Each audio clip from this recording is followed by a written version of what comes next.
希望能让看到的孩子说，诞生在这个世界上真好。我是抱持着这样的心情制作电影。笑着这么说的宫崎骏，同时嘴上正叼着香烟，不停烧着脑袋，一边抖脚一边嘟囔麻烦死了，一笔一画校对着原稿。这些从旁人来看十分矛盾的行为，却是宫崎骏超过60年动画生涯的日常缩影。尽管工作了1星期的图最终只能呈现5秒钟，过程必须不停改了又改，身心灵都濒临崩溃。不过在抱怨完之后，宫崎骏却又意味深长的呢喃道：重要的事都是很麻烦的。正是在如此纠结、高压却不忘本质的原则下，让他的电影得以超越娱乐或艺术的范畴，以最纯粹的感动陪伴无数观众度过人生的重要时刻。然而这样的宫崎骏却选择在《苍鹭与少年》反其道而行。正如他自己所言，过去的他一直盖着盖子创作，这次他想将盖子打开，诉说可能连自己都无法言喻的生命体验。也像是米津玄师在回忆创作主题曲《地球仪时》的感想，这部电影像是把宫崎骏迄今为止隐藏的部分都放了进去，流淌着如同他生命原料一样的东西。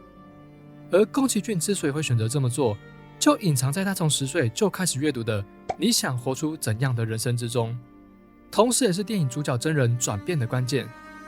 今天我们就将延续上半部深度解析的内容，透过小说《你想活出怎样的人生》结合《苍鹭与少年》的剧情，回答真人与针灸工对话背后的深度含义，境遇相似的两人为何会做出不同的决定，以及最重要的，宫崎骏想透过这部电影告诉观众什么讯息。这边也再次声明，以下的内容都并非官方的设定，而是个人解读，所以非常欢迎大家提供不同的见解，理性交流。如果还没有看过上半部深度解析的话，请一定要去看完后再继续观看接下来的内容，不然真的会像看《苍鹭与少年》一样一头雾水哦。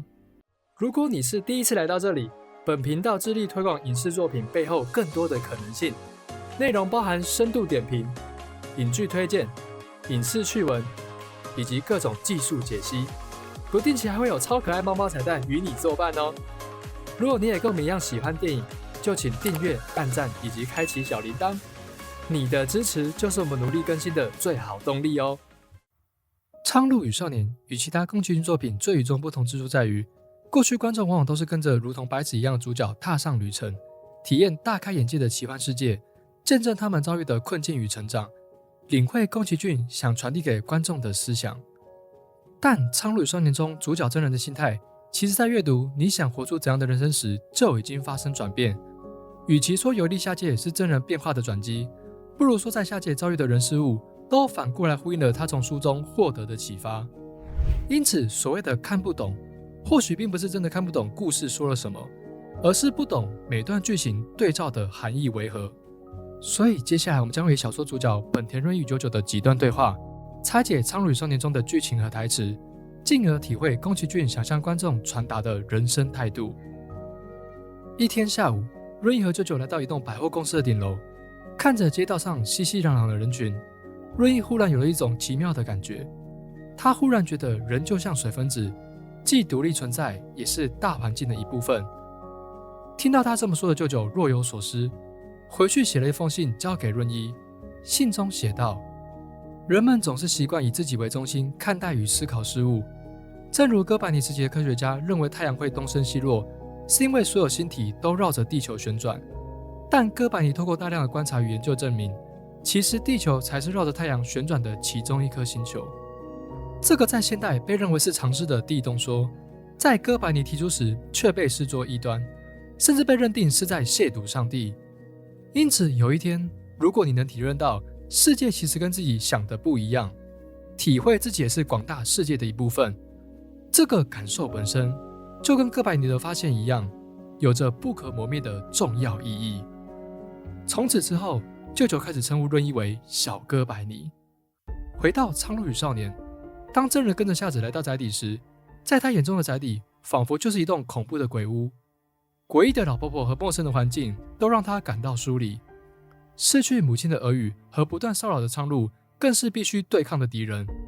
自己必须强硬起来，不能被悲伤击垮。但当真人见到原本以为是邪恶象征的老鹈鹕在临死之前对自己说的话语后，他才了解原来每个人都有自己看不到的一面。正如他和苍鹭的斗嘴，每只苍鹭都会说谎，这句话是否是个谎言，答案其实并不重要，而是你选择怎么看待对方。真人这才注意到，其实苍鹭一直以来都没有欺骗自己，如果只是因为表象而将对方套上骗子的标签，那么自己将无法真正理解世界的全貌。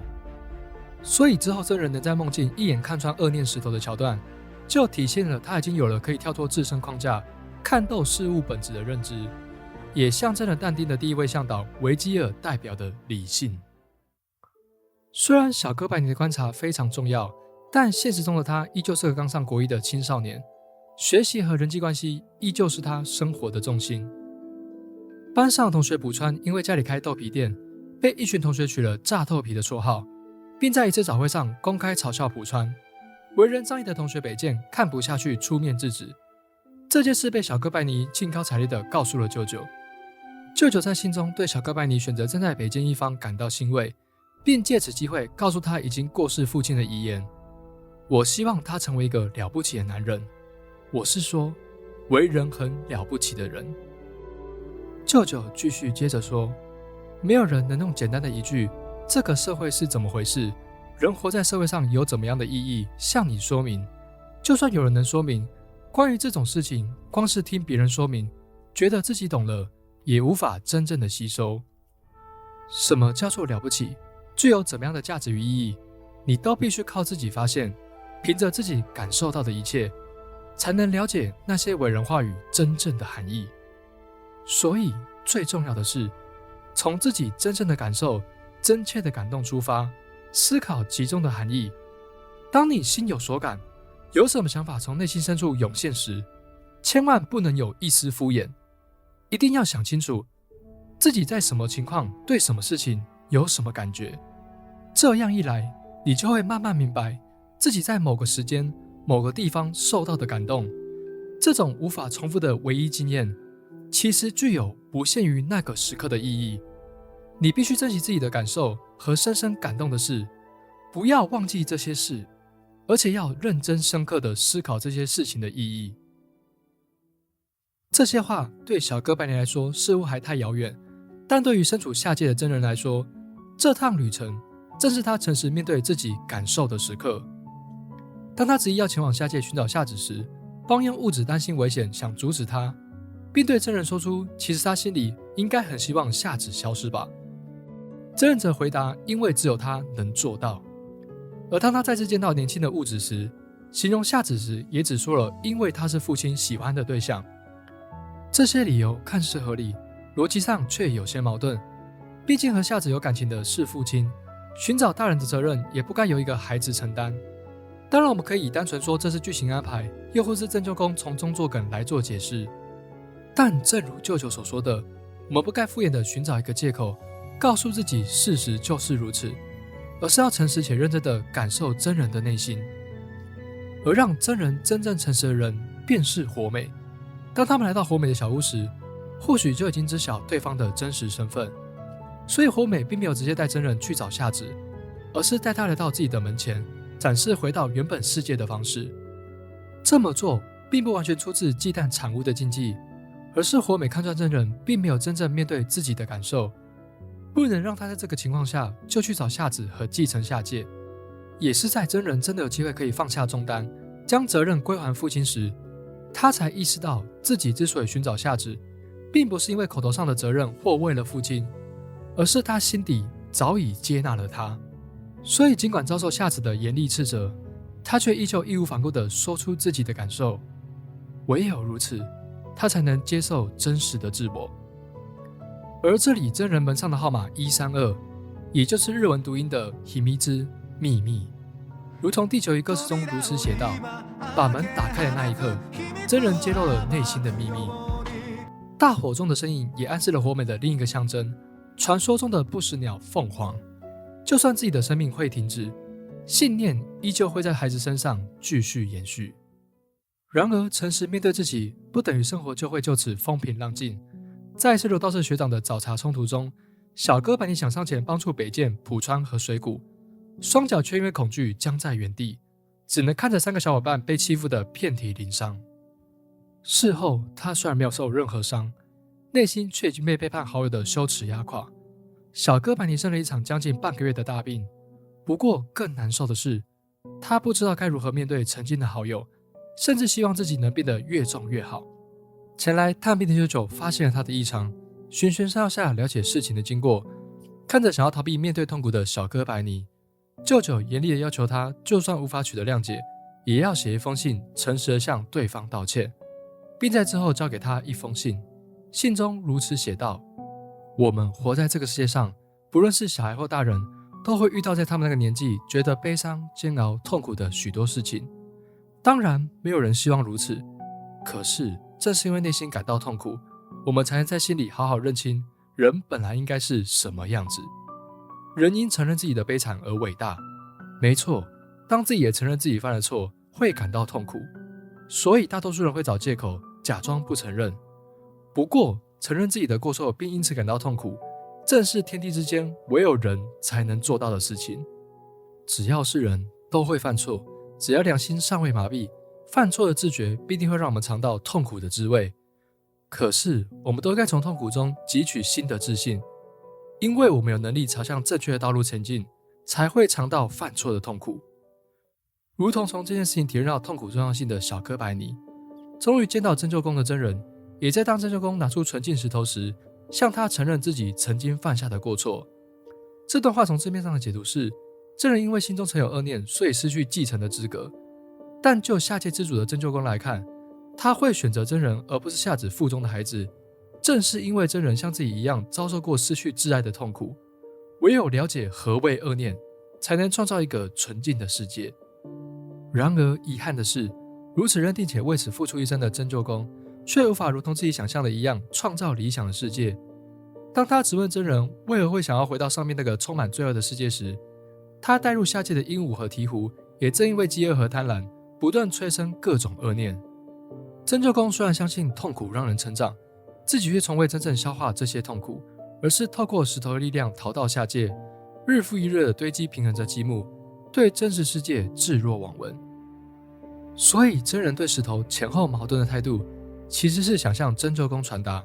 这世上没有任何人能用善恶划分，再好的人都可能遭遇突如其来的意外，再坏的人都有机会能做好事。如果只是单方面的消除带有恶念的痛苦，那么一个人也将难以认清自己真正的模样。如同小哥白尼在小说最后的感悟，我和浦川不同，即使现在想生产什么也办不到，但是我能成为一个好人，只要自己成为好人，就能为世界创造一个好人。真人之所以和真救公做出不同的决定，正是因为他明白了，不论世界是什么模样，自己都有能重新振作并变得更好的机会。而对于深受你想活出怎样的人生影响的宫崎骏来说，这部电影更仿佛是两个自我间的对话。真人是那个因为母亲生病而迷惘的少年，真救公就像是孜孜不倦校对的画稿却忽略其他事物的自己，有着对理想的坚持，却也忘了真诚地展现自我。从墓主踏门上可能出自晚清画家吴昌硕的学我者史，火美想将真人送回上界却没有阻止，以及对火美说的应该让真人回到原本的世界，这些细节都可以观察到真救公并非没有察觉自己的问题。所以尽管他希望真人可以继承自己的位置，却也将最后的决定权交给真人。而这也可以视作宫崎骏对儿子宫崎吾郎和年轻后辈的叮嘱，不要一昧的模仿前人，而是要勇于走出自己的道路。或许宫崎骏也曾经后悔过自己的决定，但正如地球仪歌词中所述说的，这条路之所以能继续下去，是因为我如此希望，一切始于幼小的自己许下的正确愿望，呼应了宫崎骏为了让孩子体会诞生美好的初衷。同时他也不忘连接历史，提醒观众，人世间的痛苦并非全都出自个人，也可能来自共业。真救公与鹦鹉大王之间的关系，就如同日本天皇与二战时期信奉军国主义的将军，鹈鹕则象征了别无选择听命行事的士兵。下界的毁灭也象征了输掉战争、信仰崩塌的日本，需要重新建构社会的价值观。不论过去还是现在，在如此动荡的时代，我们更需要重新回归内心，所以苍鹭与少年才会透过真人这位外来者，进一步的告诉观众，放宽自己的眼界，诚实面对自我，以及接受痛苦的勇气，对我们的人生有多么重要。那么最后也想问看到这的所有学伴们，你想活出怎样的人生？说实话，苍鹭与少年真的是我们今年解析过最困难的电影。困难的不只是要讲出其中的隐喻或内涵，还要有条理的连结本来就很薄弱的剧情，总是一边纠结是否会过度解读，一边想要怎么样才能让观众更好的理解。但奇妙的是，看着纪录片中焦头烂额的宫崎骏，也不禁让我们想起当初创立频道，希望让观众看到电影更多可能性的初衷。创作本身就是一件痛苦并快乐的事情，或许这些痛苦就代表我们正在活着，并变得越来越好吧。关于宫崎骏的电影，我们其实还有很多想说的，欢迎分享你最喜欢哪部宫崎骏电影，以及希望我们深度解析哪一部电影哦。那么下部影片很快就来，就让我们不见不散啦！如果你觉得我做的不错的话，请帮我按赞和订阅，并开启小铃铛，这样才不会错过之后的更新哦。电影不只是娱乐，也是各式人生的缩影，它来去之间总会有个画面令你驻足。欢迎各位爱电影、爱人生的朋友来与我们一同学习这门平凡且伟大的艺术——电影学，学电影。我们下回再见喽！